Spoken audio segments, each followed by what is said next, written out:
salve, salve, muito boa tarde. Estamos começando o radar desta terça-feira pelo sinal digital da TVE e também ao vivo pelo tve.com.br. No programa de hoje, a gente apresenta uma matéria com o ilustrador Henrique San, que produz capas para discos, tem ainda música pintando em vídeo e também ao vivo no programa de hoje, no palco mais democrático e público da TV brasileira, tem a presença da banda Carne Doce de Goiânia. Então, bora de som com vocês.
Radar de hoje recebendo Carne Doce, banda que está divulgando seu segundo disco, Princesa, álbum lançado no ano passado. O grupo tem show amanhã lá no Espaço Cultural 512, dentro da programação do Flo, Festival do Livre Olhar. Daqui a pouquinho a gente conversa sobre os dois discos, show, mais algumas coisitas e escuta mais música.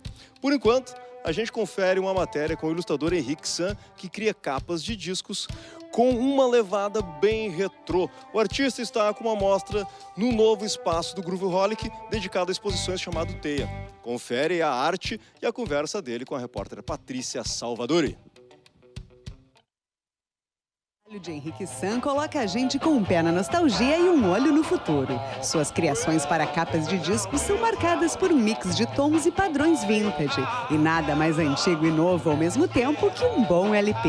Quem vier aqui a Grooveholic, o que é que vai ver? O que é que tu propõe com esse teu trabalho?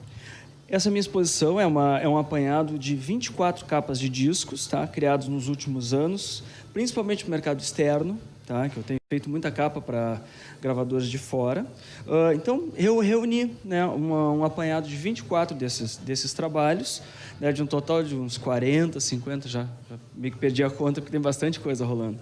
Então, a gente tem capas de diversos estilos, né, mais relacionados aos anos 40, 50 e 60, que é um foco assim, no meu trabalho. Então, a gente tem músicas de jazz, temos músicos de blues, temos de rockabilly, surf, né? Então, mais ou menos assim, o que une, né, essas capas é uma preferência por uso de ilustrações, que eu gosto muito de fazer no meu trabalho, e esses estilos assim, mais de música mais antiga, assim. Como é que é esse mercado, então? O que é que tu faz? Tu consegue ter contato com essas pessoas? Tu consegue vender teu trabalho, apresentar de alguma forma? É bem interessante porque são subculturas que movimentam milhares de pessoas no mundo e que aqui são meio desconhecidas, né? Mas como eu tenho banda, então já há uns 10 anos a gente toca e faz contato com o pessoal de fora consumindo as músicas deles, certo? Eu comecei... Aí fizemos amizade com o pessoal de gravadora, com outras bandas, e aí eu também vi que eles aceitaram muito, muito facilmente o meu trabalho, isso que foi muito legal, sabe? E aí começaram a vir os pedidos e agora a coisa meio que funciona sozinha. Como é que tu descobriu essa linguagem? Enfim, como é que tu começou e como é que tu tá chegando agora? Olha, essa é uma pergunta interessante, porque na realidade eu não sei. A vida inteira eu gostei fui muito atraído pela estética, né, do meio do século passado. Então, quando a gente era criança, a gente assistia os desenhos animados da Pantera, dos desenhos da Disney, né, e foi uma época de muita experimentação no design. Então, sempre me chamou muita atenção. Naturalmente, eu fui me aprofundando e uns 2 anos atrás eu descobri que existia mercado para isso. Que existia em outros países do mundo, existia um mercado que eu podia me especializar nisso e ia ter demanda de trabalho sempre. O que caracteriza essa estética? Tem alguns elementos específicos que a gente pode ver, a estética dessa música ou dessa época, como é que tu pode definir? Olha, a gente tem um universo bem vasto até de referências. E digamos que cada estilo musical puxa um pouco para uma coisa. Então, por exemplo, tu tem uma capa de surf que a gente bota uma daquelas figuras da Polinésia, um vulcão, um tique, que é uma divindade lá das ilhas do Pacífico. Aí pro rockabilly, aí a gente já vai mais pro topete, carros antigos, né? Então, digamos assim, cada estilo musical puxa um pouco uma estética que tem a ver com ele. Às vezes até as cores. Tem certas cores que combinam mais com uma coisa com a outra. Já, por exemplo, no esquema de blues ou jazz, usavam muita foto, usavam tom sobre tom, né? E aí a gente vai fazendo uma pesquisa tal para se aprofundar bem, né? Esse teu envolvimento vai além das ilustrações. Como é que é o Vitrola Canibal? Vitrola Canibal é um podcast, né, de música esquisita, que a gente chama, que a gente toca muita coisa de lounge dos anos 50, tocamos rockabilly, hoje ele está um pouquinho parado para novas edições, assim, mas ele pode ser encontrado no Facebook, só digitar lá Vitrola Canibal, tem todas as edições, né? E ele também é ao ar numa rádio de podcast de São Paulo, a Rádio Cadillacs. Tá? Então também lá a gente bota os nossos discos de vinil para rodar. E alguns desses meus aqui também já tive a alegria de botar aqui, que é uma coisa muito gratificante, assim, sabe? O que a gente pode perceber das estéticas de capas de disco em geral? Ela consegue vender a ideia que está dentro, porque o importante é a música, mas é bom que ela venha numa boa embalagem, né? Exatamente. Eu acho que ela tem que ter 2 qualidades. Ela precisa dá a entender mais ou menos qual é o estilo musical que a gente está falando, tá? A capa ajuda muito nisso para facilitar na procura, no conhecimento, mas ao mesmo tempo ela tem que ser única, né? Então a gente tem que jogar com essas dois, até quase opostos, né? Ela tem que ter cara de alguma coisa, mas ela tem que funcionar sozinha também.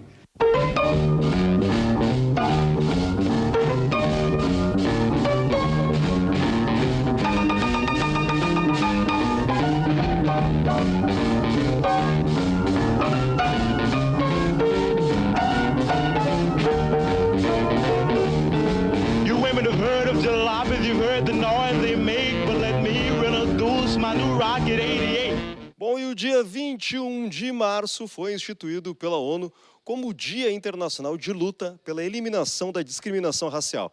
A data foi escolhida para lembrar a morte de 69 negros durante um protesto em 1960 na África do Sul durante o Apartheid. Esse caso ficou conhecido mundialmente como o Massacre de Shaperville. Numa época onde a intolerância e a desigualdade ainda são marcas da sociedade, e cheios de datas comerciais que deixam cada vez isso mais evidente, vale muito relembrar essas datas que nos levam a pensar ou repensar um pouco sobre esse nosso mundo maluco e contemporâneo. Bom, a gente vai para o intervalo com o clipe do rapper Thiago El Ninho, que faz homenagem a várias lideranças e ativistas negros aqui do Brasil e do mundo. E logo depois do intervalo tem mais Carne Doce ao vivo aqui no Radar. Fala comigo, um guia sobre arquétipo de um preto antigo. Diz, calma, misifique, as coisas vão melhorar. Você tem que estar preparado pra pressão do... Eles vêm e vão, mas nunca em vão. Existe um vão entre sua razão e a compreensão de por que as pedras rolarão pelo caminho. Se você nunca tá sozinho, se você tem que aprender a não se abater, porque seus irmãos de luta estão lá fora esperando por você. A dor é implacável, mas ensina que é do veneno que se extrai a vacina. E Misifi, tire um tempo e medita, bota fé naquilo que tu acredita. Saí de lá e pude me tranquilizar. Tomei um passo e fui pra casa pronto pra continuar. Andar com fé, eu vou naquilo que sou, que é o que você é. O mundo que eu sou, porque nós somos e na crise tamo junto. Andar com fé, eu vou naquilo que sou, que é o que você é. O mundo. Porque o bagulho é louco, negou. O dia chegou, cê não carregou da sua resposta, então levanta e vai pra luta. Fé é a resposta da pergunta do que faz os fortes superarem suas barreiras ocultas. Eu sei que assusta o que o futuro pode ser, mas o futuro é apenas algo que ainda tá pra acontecer. E se ainda não rolou, mano, vive o presente, porque essa vida é fugaz, ó, passe a gente não sente. A ansiedade massacra a gente, e sonha com uma manhã bem diferente, com liberdade. Sonha em ocupar a cidade sem ser um pombo. Chega de comer migalha, partiu quilombo dos que não aceitam submissão. Não, larguem suas correntes na senzala e partam pra missão. Vão libertar seus irmãozinhos que não tiveram a sorte, que Oxalá lhes retire o medo da morte. Andar com fé, eu vou naquilo que sou, que é o que você é. O mundo que eu sou, porque nós somos e na crise tamo junto. Andar com fé, eu vou naquilo que sou, que é o que...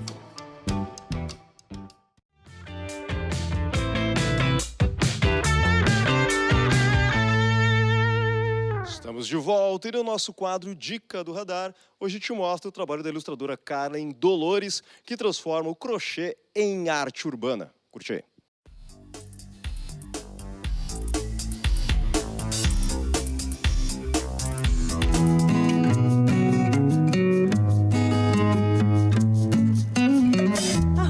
Tela e no lugar de tintas e pincéis, linhas e agulhas. O trabalho da artista visual Karen Dolores usa o crochê como instrumento de expressão.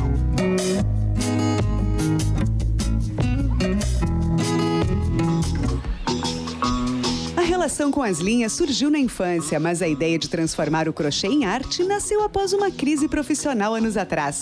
Desde então, a artista transformou a tradição associada à técnica em transgressão e criou o Estúdio Dolores.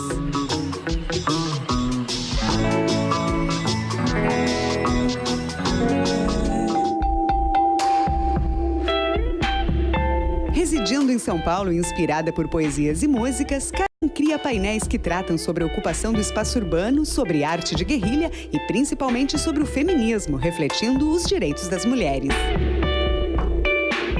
Além dos projetos individuais, Karen também realiza trabalhos junto de grafiteiros unindo as duas técnicas. Para conhecer mais esse e outros projetos da artista, acesse a página do Ateliê Dolores. Bate o coração de uma mulher. É preciso ter sentido algum dia na vida.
Essa saudade dos primos e de um cavalo arriado. Leonardo já é mais aliado que Beyoncé. O amor que eu pude esquecer. Quem até se preocupava com o sereno que caía em mim.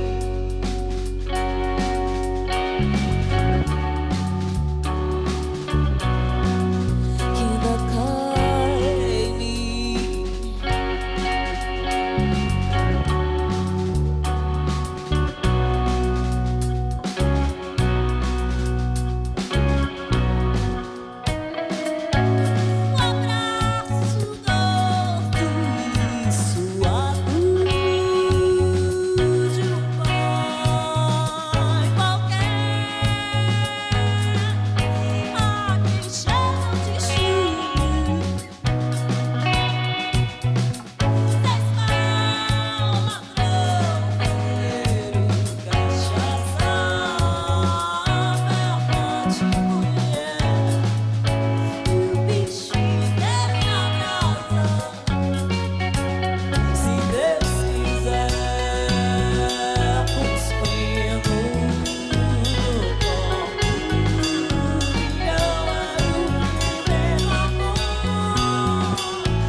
Carne Doce no Radar.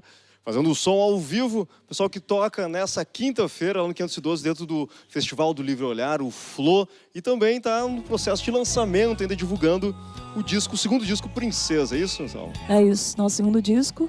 A gente lançou ano passado, em agosto, por aí. E a gente gravou na Red Bull Station em São Paulo e foi muito legal. Tá indo muito bem também, tá indo bem de crítica e de público. Pois é, justamente essa questão da crítica que eu ia perguntar. Indo muito bem, um respaldo muito grande, né, cara? Saiu em várias listas aí, entre os primeiros, entre os melhores do ano passado, foi muito bom. Bom, e as diferenças cruciais entre esse disco e o segundo disco?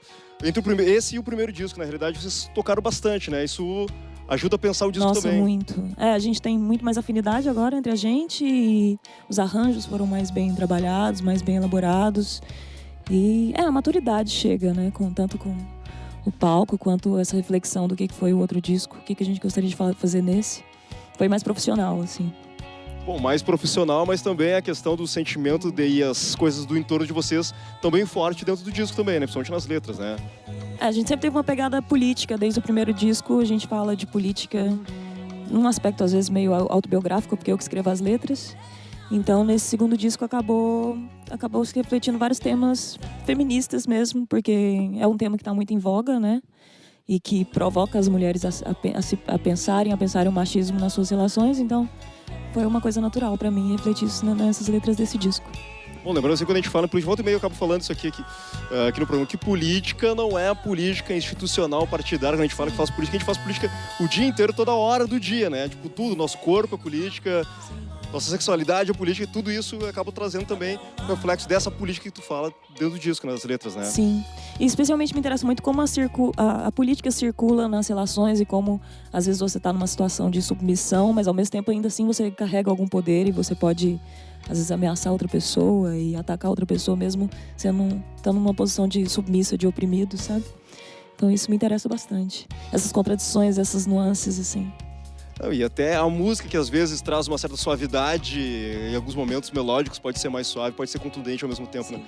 exatamente. É esse que é a nossa marca, inclusive, é que a gente tenta fazer. Botar o dedo na ferida, assim, na verdade fazer um carinho na ferida. Bom, e vocês têm mais de um show. Vocês têm show em Porto Alegre no 512, vocês estão passando por Caxias também, é isso? A gente vai passar por Caxias do Sul, por Santa Maria e depois a gente volta a tocar em Porto Alegre de novo. Essa semana aí toda tem show. Então vocês estão uma série de agenda. Então a agenda de vocês está atualizada pelo Facebook de vocês, pelo site? Pelo Facebook, sim. A gente toca amanhã em Porto Alegre, na sexta em Santa Maria, sábado em Caxias e domingo em Porto Alegre de novo, não é isso? Isso, desculpa. Facebook resolve. Facebook resolve. Desculpa. Na dúvida aqui, gente, mesmo assim, rola. Tô meio confusa aqui também. E esse show são músicas dos dois discos, estão trabalhando mais a questão do o segundo disco, como é que vai ser o show, né? Tem mais músicas do Princesa, mas a gente também toca músicas do primeiro disco, porque tem músicas boas do primeiro disco que a gente não abandonou. E é um show poderoso, assim, porrada. Eu fico super empolgada, super excitada. Sou a melhor pessoa que existe no palco. Porque eu me amo no palco. E vale muito também tocar a música do primeiro disco também, que não é sempre que vocês estão aqui pelo Sul, né? Tipo, começa sim, por aí, né? Pois Essa tem distância. a primeira vez a gente em Porto Alegre, então com certeza tem gente esperando música do primeiro disco. Então, e espero que vocês consigam voltar com mais frequência. A gente vai voltar, vai. Bom, o Radar de hoje encerra com mais música de vocês. Quero agradecer a presença aí. Obrigada pela oportunidade, certo? Imagina. Belíssimo som e, por favor, Obrigada. mais um pra nós aí. Radar de hoje fica por aqui com Carne Doce. Nós voltamos ao vivo amanhã, a partir das 6 horas, aqui pelo sinal digital da TVE e também pelo nosso site. Carne Doce, tchau, tchau pra vocês.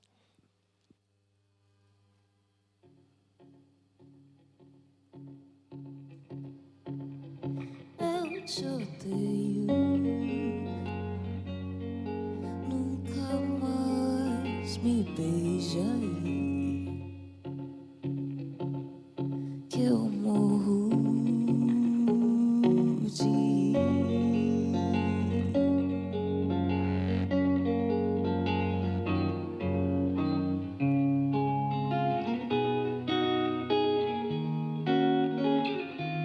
que me dá um negócio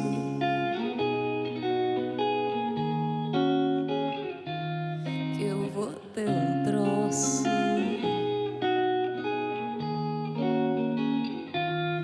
e a gente vai ter que terminar.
você se divide.